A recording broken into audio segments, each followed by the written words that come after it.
Good evening students. ہم جو ہے لاسٹ میں لیکچر پڑھے تھے اسٹارٹنگ کا بزنس اسٹیپ بائی اسٹیپ. اس کے ہم نے آلموسٹ 7 پوائنٹس تک کور کر لیے تھے. ہم 7 پوائنٹس سے آگے اس کو لے کے چلیں گے کہ جیسے کہ میں نے آپ کو بتایا تھا کہ آپ کے بزنس میں ریگولر ٹرانزیکشنز ہوتی ہیں، اور وہ جو ٹرانزیکشنز ہوتی ہیں وہ پروفیٹیبل ہونی چاہیے. میک شیور کریں کہ وہ پروفیٹیبل ہوں. آپ نے اس میں سے پروفٹ ارن کرنا ہے، بیکاز اسمالر اسٹیپس سے جو ہے آپ اپنا بگر گول اچیو کرتے ہیں. بزنس کا بگر گول ہوتا ہے پروفٹ ارننگ، اور اسمالر اسٹیپس میں مطلب جو پیریوڈیکلی آپ چھوٹی چھوٹی ٹرانزیکشنز کرتے ہیں، میڈیم لیول کی جتنی بھی آپ ٹرانزیکشنز کرتے ہیں، ان ساری ٹرانزیکشنز کا بھی یہی پرپز ہوتا ہے کہ وہ پروفٹ ارننگ کرے، تاکہ لانگ ٹرم میں at the end of the financial year جب آپ کا کاروبار کا پورا سال پورا ہو جاتا ہے تو پھر آپ جب کیلکولیشن کریں تو آپ پروفیٹیبل ہوں. آپ کا بزنس یہ چیز ہوتی ہے. پروفٹ جو ہوتا ہے، چاہے آپ گڈ سیل کر رہے ہیں، چاہے آپ سروسز سیل کر رہے ہیں، اس پہ ہمیشہ ریزنیبل پروفٹ رکھنا چاہیے. ہمیشہ یاد رکھیں کہ اٹس لائک ایک دن میں کبھی آپ امیر نہیں ہو سکتے، ایک ٹرانزیکشن میں کبھی آپ امیر نہیں ہوتے.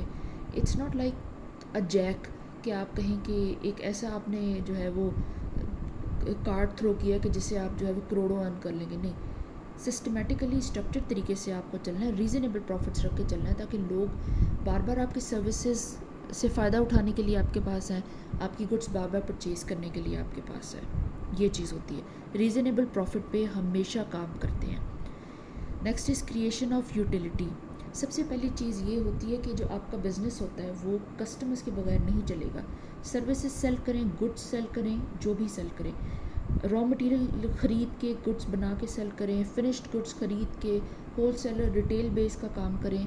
آپ کا کام کسٹمر کے حساب سے چلتا ہے. یہ چیز ہے. آپ کے کسٹمرز کچھ کوئی بھی ہو سکتے ہیں، ڈائریکٹ پبلک ہو سکتی ہے، ہول سیلرز ہو سکتے ہیں، ریٹیلرز ہو سکتے ہیں، دوسرے آپ کے سیم لیول کے جو بزنسز ہیں کائنڈ وہ بھی ہو سکتے ہیں. لیکن کسٹمرز سے آپ کا کاروبار چلتا ہے. کسٹمر تب بنیں گے جب آپ کوئی ایسی چیز بیچیں گے، کوئی ایسا گڈ، کوئی ایسی سروسز سیل کریں گے جو کہ ان کی کسی نہ کسی نیڈ کو، کسی نہ کسی وانٹ کو سیٹسفائی کرے. یعنی یوٹیلیٹی فائدے کو کہتے ہیں، فائدے کو، افادیت کو اس کو کہتے ہیں. جو چیز کسٹمر کو فائدہ دے لانگ ٹرم بیسس پہ، اس کی کوئی نہ کوئی ضرورت پوری کرے، اس کی کوئی نہ کوئی وانٹ ہوگی وہ پوری کرے، تو تب جو ہے آپ کی گڈس بکیں گی، آپ کی سروسز بکیں گی، اور آپ کے لانگ ٹرم کسٹمرز ہوں گے. تبھی آپ پروفیٹیبل ہو سکتے ہیں، تبھی آپ جو ریگولر ٹرانزیکشنز کر سکتے ہیں اور آپ بزنس بن سکتے ہیں پراپر طریقے سے. Next is effective communication. Effective communication جو ہے وہ ود ان دا بزنس چلتی ہے. اس کا یہ چیز ہوتی ہے کہ ایک بزنس میں بہت سارے ڈپارٹمنٹس ہوتے ہیں. ایک ہوگا آئی ٹی ڈپارٹمنٹ، ایک ہوگا انوویشن کا ڈپارٹمنٹ، اسے ریسرچ اینڈ ڈیولپمنٹ R&D کہتے ہیں. ایک ہوگا HR کا، ہیومن ریسورس کا ڈپارٹمنٹ، ایک ہوگا فائنانس کا ڈپارٹمنٹ. تو جنرل ایگزامپل میں یہ چیز ہوتی ہے کہ جیسے ہی آپ کا جو کاروبار ہے وہ ساری ڈپارٹمنٹس کی کوآپریشن کے ساتھ چلتا ہے. جب آپ کے سارے ڈپارٹمنٹس یونٹی کے ساتھ، افیکٹو کمیونیکیشن کے ساتھ پراپر کولیب کر کے رکھیں گے، حساب کتاب ساتھ چلیں گے، تو ہی آپ پروفیٹیبل بزنس بن سکتے ہیں. یہ چیز ہوتی ہے. تو سارے ڈپارٹمنٹس کو اکٹھے رکھنے کے لیے، ان کو یونٹی میں پرفارم کرنے کے لیے، ان کو ایک دوسرے کے ساتھ کوآپریٹ کرنے کے لیے جو چیز بہت امپورٹنٹ ہوتی ہے وہ یہ کہ آپ افیکٹولی کمیونیکیٹ کریں. ایک تو یہ چیز ہوتی ہے کہ جو آرڈرز ہیں وہ سب کے سب کو ایک جیسے ملیں.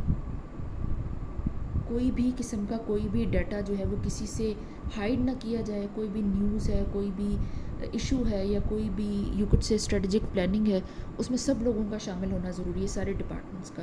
تبھی جو ہے آپ لیفٹ آؤٹ فیل نہیں کرتے، اور آپ جو ہے وہ یونٹی کے ساتھ کوآپریٹو ہو کے، کولیب کر کے جو ہے وہ کاروبار کو آگے لے کے چل سکتے ہیں. افیکٹو کمیونیکیشن بہت ضروری ہوتی ہے. اس کے لیے جو ہے وہ ڈپارٹمنٹل میٹنگز بلائی جاتی ہیں جس میں سارے پرابلمس کو ڈسکس کیا جاتا ہے تاکہ اس کا کوئی نہ کوئی سلوشن نکالا جا سکے. Okay, next is innovation. Basically ایسا ہوتا ہے کہ کوئی بھی آپ کاروبار کر رہے ہیں وہ ہمیشہ ایک طرح سے نہیں چلے گا. ٹائم ٹو ٹائم جو ہے آپ کو کوئی نہ کوئی انوویشن لے کے آنا پڑے گا. یا تو جیسے کائنڈ آف آپ کی مینوفیکچرنگ کی انڈسٹری ہے تو پھر یہ چیز ہے کہ آپ نئی ٹیکنالوجی دیکھیں. جو آپ کا پلانٹ ہے یعنی جو آپ کی مشینری ہے جو آپ کی پروڈکشن میں یوز ہو رہی ہے آپ دیکھیں کہ اس کو کہیں نہ کہیں جو ہے وہ بہتر ٹیکنالوجی کی ضرورت ہوگی. نیو ٹیکنالوجی سے وہ ریپلیس ہو سکتی ہوگی. مارکیٹ میں نئی ٹیکنالوجی کی مشینری ہوگی تو آپ اس کو اس سے ریپلیس کریں. اس سے یہ ہوگا کہ آپ کی گڈس میں کچھ نہ کچھ بہتر چینج آئے گا اور آپ کی کاسٹ کم ہوگی. آپ کی جو ہے وہ پروڈکشن کی سپیڈ تیز ہوگی. بہت ساری چیزیں ہوتی ہیں. یا پھر اگر آپ گڈس کی بھی بات کریں تو ڈیزائنز میں انوویشن لانے کی ضرورت ہوتی ہے آپ کو. ٹائم ٹو ٹائم اس میں کچھ نہ کچھ چینجز کرتے رہیں. اگر ہم پروڈکٹس بیس کی بھی بات کریں تو اس میں یہ چیز ہوتی ہے جو کسٹمر کو سامنے نظر آتا ہے. جیسے آپ کوک کی اگزامپل لے سکتے ہیں, پیپسی کی اگزامپل لے سکتے ہیں, یا پھر آپ کسی بھی چپس کی اگزامپل لے سکتے ہیں. آپ دیکھیں گے کہ کچھ ٹائم کے بعد ان کی جو پیکیجنگ ہوتی ہے, ان کی جو ڈیزائننگ ہوتی ہے وہ چینج ہو جاتی ہے. کچھ نہ کچھ نیا کرنے کی ضرورت ہے. لوگو آپ چینج نہ کریں بیکاز وہ آپ کے پروڈکٹ کی ایک طرح کی پہچان ہوتی ہے, لیکن آپ تھوڑی بہت ڈیزائننگ میں پیکیجنگ میں چینج کرتے رہیں. جیسے یو کڈ سے کہ اگر آپ کی کوئی ڈرنکس وغیرہ ہے تو ان کے نیو سائزز مارکیٹ میں اویلیبل کرا دیں جو کہ لوگوں کو ایکسائٹ کریں خریدنے پہ. اس طرح کی کوئی نہ کوئی انوویٹو چیزیں جو ہے آپ انٹروڈیوس کرانا آپ کے کاروبار کو فلرش کرتا ہے اور کسٹمرز کو, نئے کسٹمرز کو اٹریکٹ کرتا ہے اور پرانے کسٹمرز کو آپ کے ساتھ اٹیچ کر کے رکھتا ہے, ریٹین کرتا ہے. یہ چیز ہوتی ہے. Next is middle man. Okay, بہت سارے آپ کے بزنسز ایسے ہوتے ہیں جو کہ ایجنٹس پہ چلتے ہیں. مڈل مین ایجنٹ کو کہتے ہیں عام زبان میں. جیسے کہ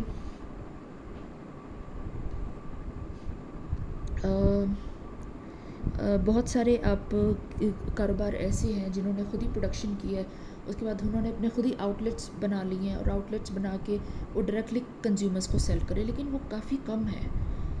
تو باقی کی جو چیزیں ہوتی جیسے چپس ہو گئے یا پھر فروزن فوڈز ہوتے ہیں یا پھر کوک وغیرہ ہو گئی, آپ کی ڈرنکس وغیرہ ہو گئیں, یہ سب چیزیں جو ہوتی ہیں یہ سب چیزیں ریٹیلرز کے تھرو یا پھر دوسرے ہول سیلرز کے تھرو ہی سیل ہوتی ہے کسٹمرز کو, ڈائریکٹلی انڈائریکٹلی. ٹھیک ہے, تو اس میں یہ چیز ہوتی ہے کہ جو مڈل مین ہوتے ہیں وہ میکسیمم جو کاروبار ہوتے ہیں ان کا بہت بڑا حصہ ہوتے ہیں.